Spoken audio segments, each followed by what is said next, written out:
Hello and welcome to Real Reviews. My name is Jamison Rabbit, and this week I'm joined by a man who once drank 2 Dr. Peppers. His name is Mike Roth. Once. At the same time. You can't get enough of that stuff. Wow. You can't get enough of Dr. Pepper. Really cleans you out. Like, You do like the crazy straw to really enhance the fizz? no, or? I just kind of try to settle it so it eats away all the flesh Oh, going all the way. good. Yeah. You ever had a warm Dr. Pepper? It's delicious. It is delicious. Yes, it sir. really is. I kind of want a warm Dr. Pepper right now. You know what's not delicious warm? What's that? A hot Coke. No. They're actually painful to drink. Thumbs down. Yeah, they do. don't. They hurt. Well, they Yeah. strip chrome. I mean, it's not Well, good. yeah.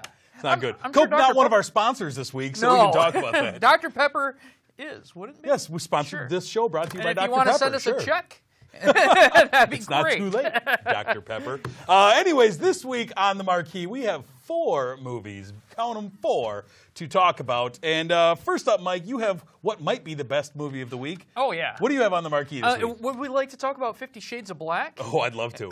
Wow. In case you don't know, there was a movie earlier this week called 50 Shades of Grey. When you and me saw it, we were less than impressed. It was kind of boring.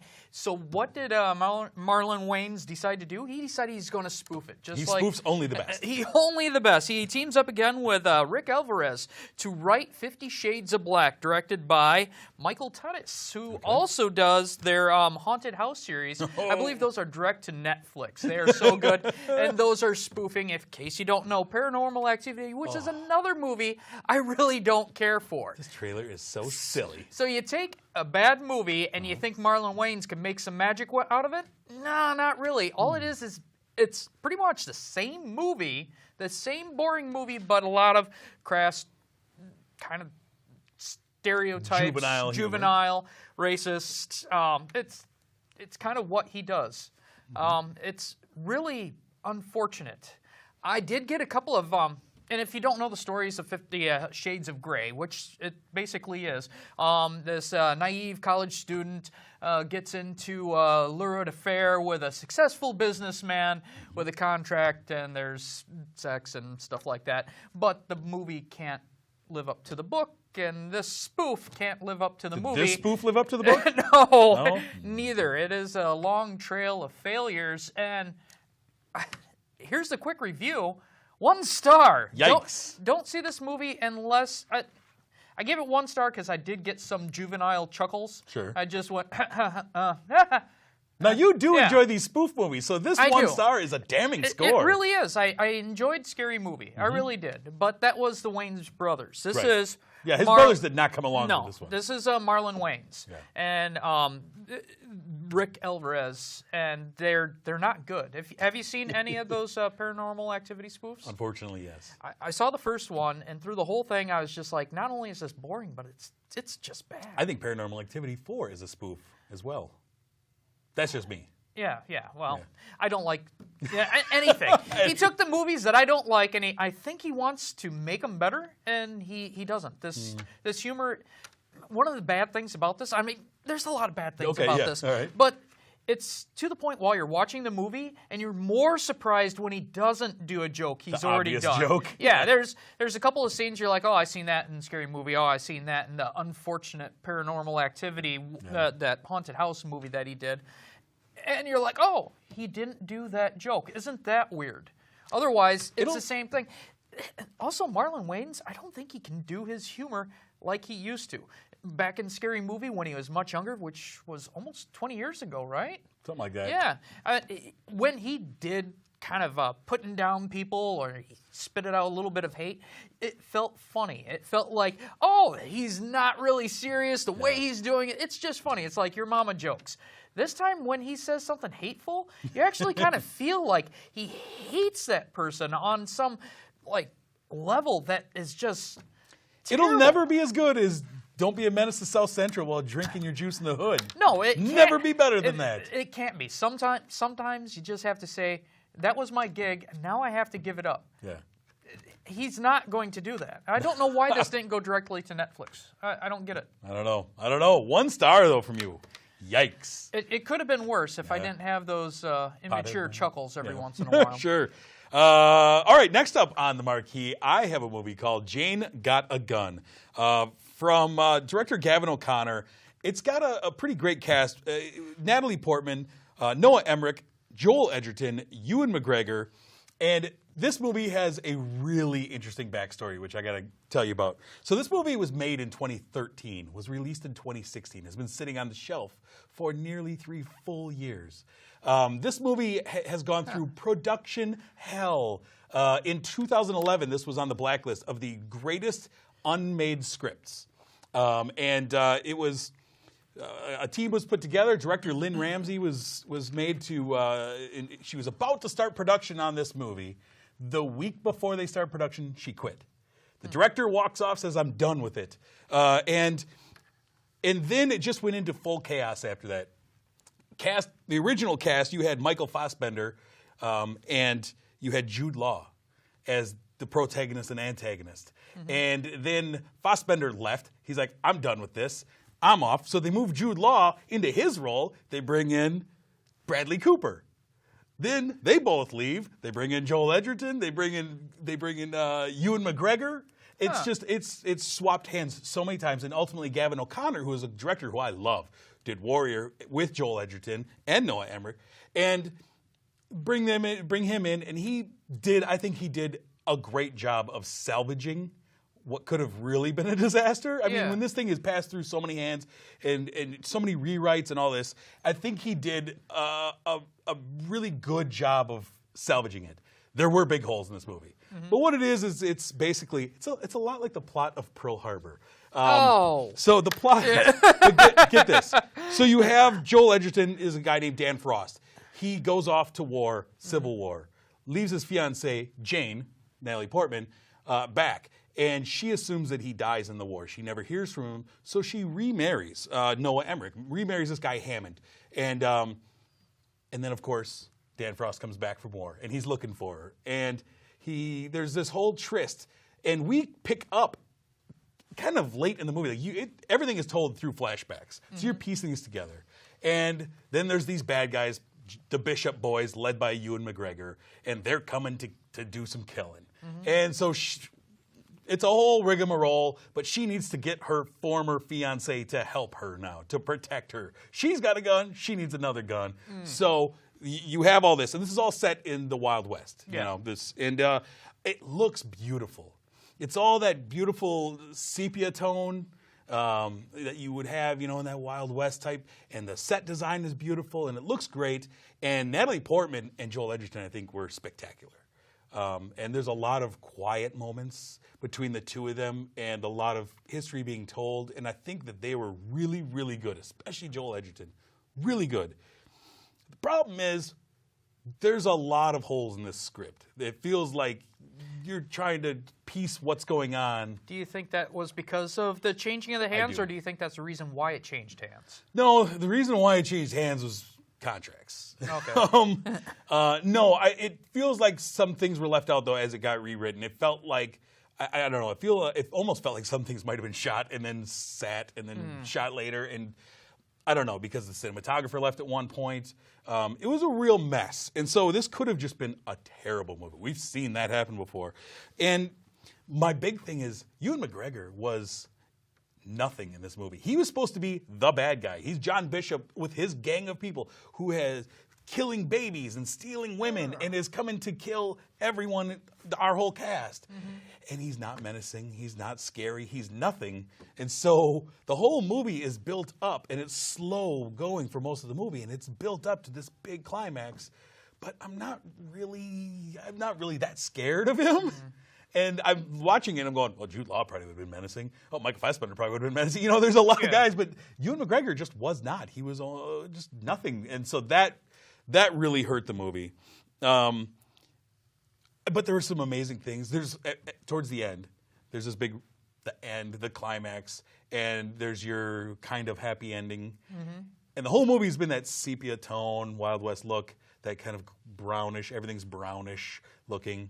And all of a sudden, it brightens up and it's bright colors. And I was like, wow, look at that. That's a cool thing to do. Like, it's not, the doldrums and all the problems have been going along really literally just washed away.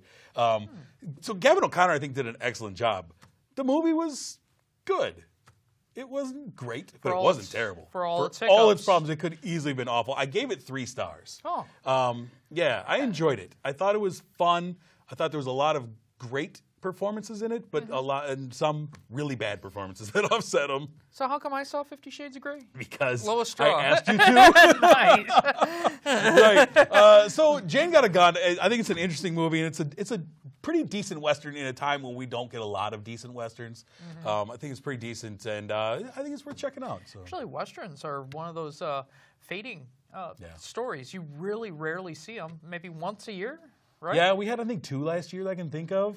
Yeah. But, yeah. It's... I don't count that Seth MacFarlane one. No, not at all. Not at all. Yeah, so I enjoyed that. But next on the marquee, sir, you have this week's animated film. Yes, Kung Fu Panda. Yes. It's a nice little treat. It's the 3rd one. It is the 3rd one, Kung Fu Panda 3, starring Jack Black as Po. Now, we have an advertisement for another movie this year saying star-studded cast. This movie is filled with stars. You have Jack Black, you have Bryan Cranston, you have Dustin Hoffman, you have Angelina Jolie, you have 4 of her kids voice acting, J.K. Simmons, Jackie Chan, Seth Rogen, Lucy Liu, David Cross, Kate Hudson. There's a couple more in there. I'm not going to... When are you going to get to the stars? Well... Whoa! Hey-o. Whoa! Well, these are all names that at least you know and Yes. have had movies that you liked in them. Here's the story. Po, he's our Kung Fu Panda. You should know him from 1 and 2. He is reunited with his long-lost father. As we learned in the other movies, he didn't even know he was a panda until recently. Right. And then on top of that, he thought he was the only panda left. Well, he finds out through his father there is a secret village of pandas that all have this knowledge of a power called Chi that could defeat the new demon who is played by... Was it J.K. Simmons? J.K. Simmons, I think it was. And Sorry. Didn't mean to leave you hanging there. Yeah, sorry. But he is our bad guy. He's our bad guy. He's a water buffalo from the spirit world. He's collecting called Kai, chi. and he's collecting chi from all the masters. And well, Po has to learn about the chi so that he could fight Kai. And I'm not going to tell you how it ends, but yeah, tell you what, I watched this movie. It's very vibrant. It's very beautiful. And some of these jokes, I saw it back to back with 50 Shades of Black. Oh, boy. This is the last time I'm ever going to mention this movie again in my life, unless it's the worst movie of the year. Yeah. But there is a lot of mature humor in comparison to some of the other stuff. I liked some of these jokes. They were well-timed. They were executed correctly. I didn't think of them as too childish, even though this was a child's film. I liked the humor. I really dug it. And some of the artwork, when it went to a flashback or something, it would go to this watercolor. But at the same time, it was cel-shaded CG. So it was really beautiful film to look at. As far as the story goes, it really wasn't original, but what do you expect from a part 3? And there was also some characters that they felt like really should have been more. Like there was a panda called Mimi, and I thought Mimi was going to be a love interest or something like that, but she was just a panda. Yeah. I really enjoy these Kung Fu Panda movies. Yeah. I think they're a lot of fun. All 3 of them I've really enjoyed.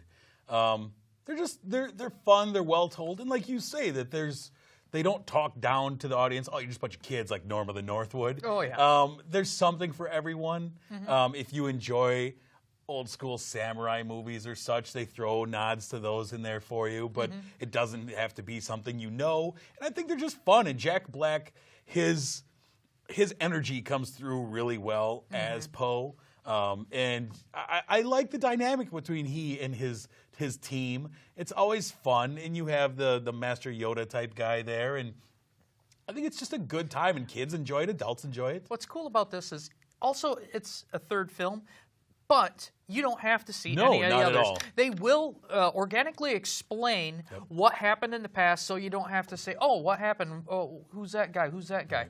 I don't think I've seen Kung Fu Panda 2. I know I've seen 1, but I don't think I've seen 2, and it's been so long, but 3, when I watched it, they kept me up to speed, so I really didn't That's feel a big like I had thing, to go though. back. It's a big thing for that. And yeah, I really enjoy all these Kung Fu Panda movies. There's a message that I actually wrote down while I was watching the movie. There's a message that I think Poe says in the movie that I was like, well, it's actually pretty good for a kid's movie. Yeah. He says, if you never do more than you can do, you'll never be more than you are right now. And I took that away. Like, that's an amazing message. Like, if you never do more than you think you can, you'll never be more than you are. And that's a great message to even subliminally put into your head. I'm hoping this expunges everybody's memory of Norm of the North. They'll stop selling out this theater. People, come on with that. Fun fact about the movie, this is the first Kung Fu Panda where the evil villain was not British. Ooh, there we go. They make the We're best finally villains. forgiving them for the revolution that happened like 200 years ago. Nice, nice. So Kung Fu Panda 3, I gave 3 stars too. You know what? What's I that? gave it 3 stars also. That's beautiful. 3 stars from each of us. It was a good movie. It's so far the best animated movie of the year. Yes, sir. Yes, No doubt sir. about it. All right, the fourth and final movie that we have on the marquee this week is a movie called The Finest Hours from director Craig Gillespie. We have a cast of Chris Pine, Casey Affleck, Eric Bana, Ben Foster, and Holiday Granger.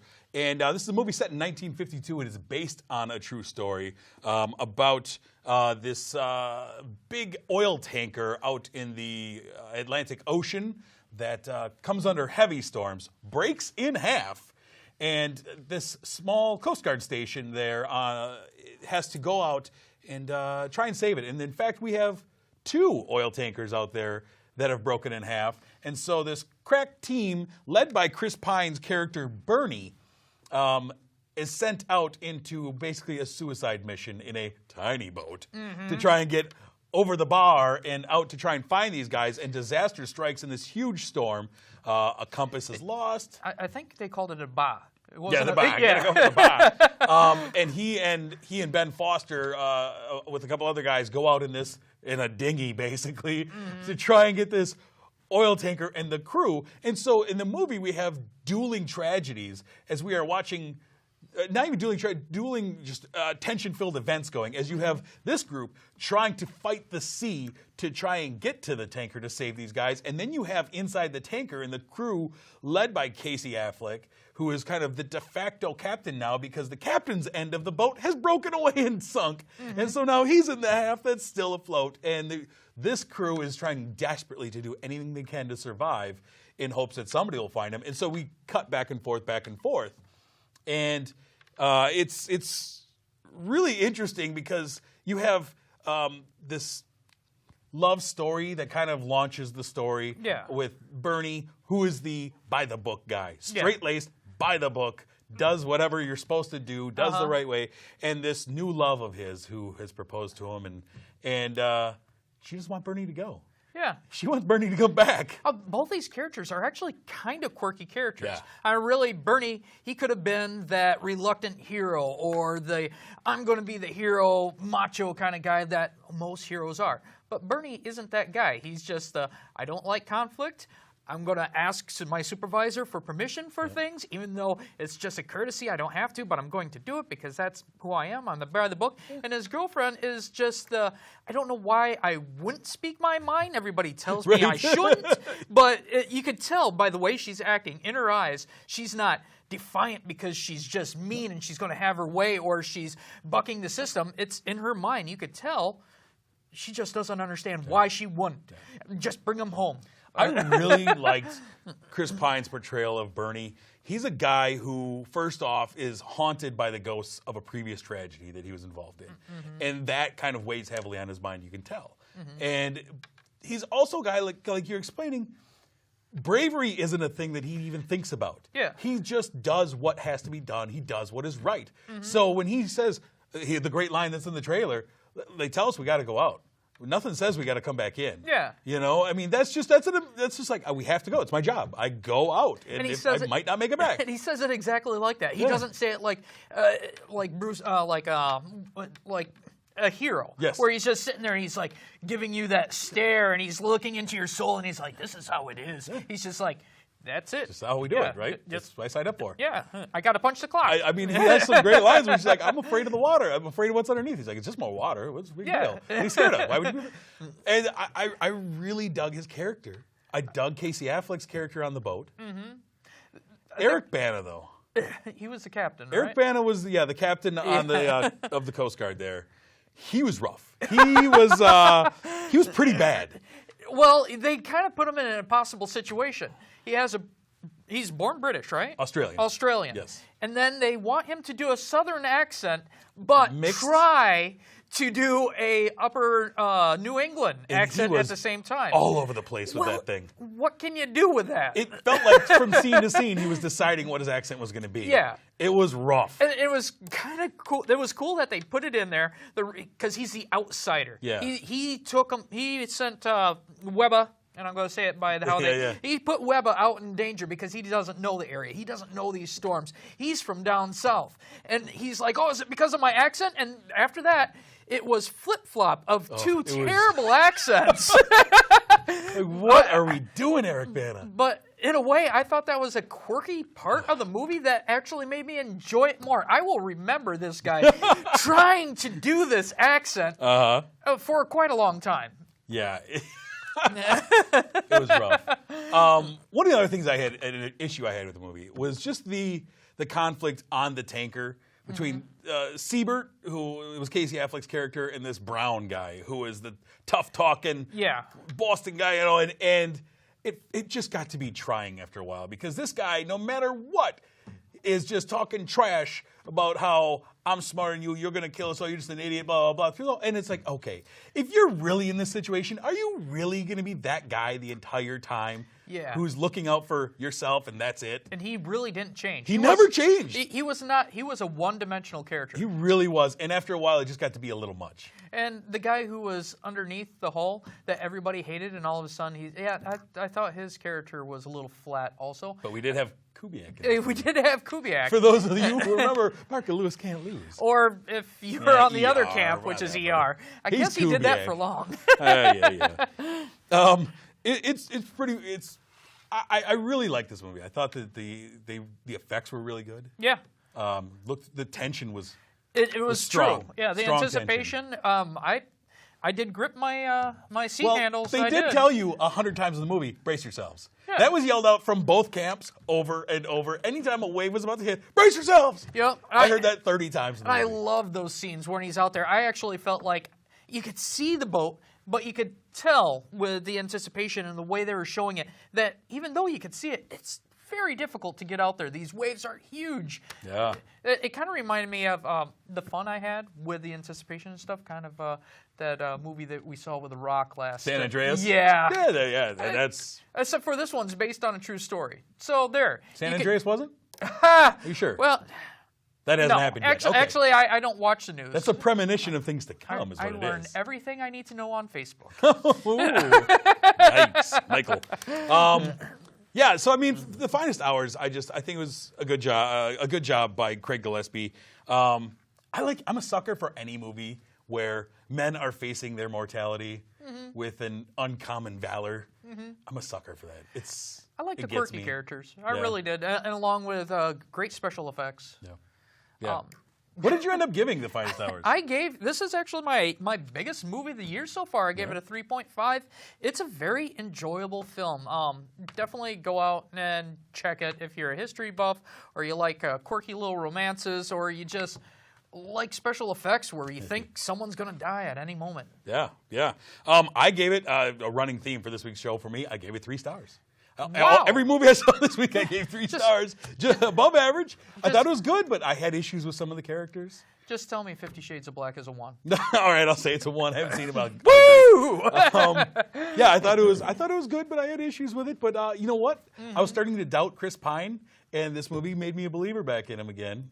He'd had a rough run for me, but I thought he was good in this. So, but that is The Finest Hours. Let's take a look back, sir, with our real reviews, movie throwback to the year 2000, to another movie set in the North Atlantic, another boating disaster. Is there a huge storm? I think it's The Perfect Storm. Oh! What? The Perfect Storm from director Wolfgang Peterson with what a cast.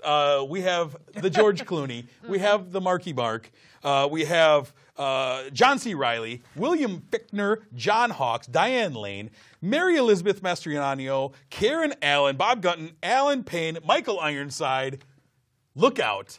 And this is based on the 1991 storm that came through the North Atlantic and the perfect storm that hit the Andrea Gale, that the fishing vessel led by George Clooney's character, not the actual Clooney. No. We can't lose him. Yeah, he's still alive. We can't lose the Clooney.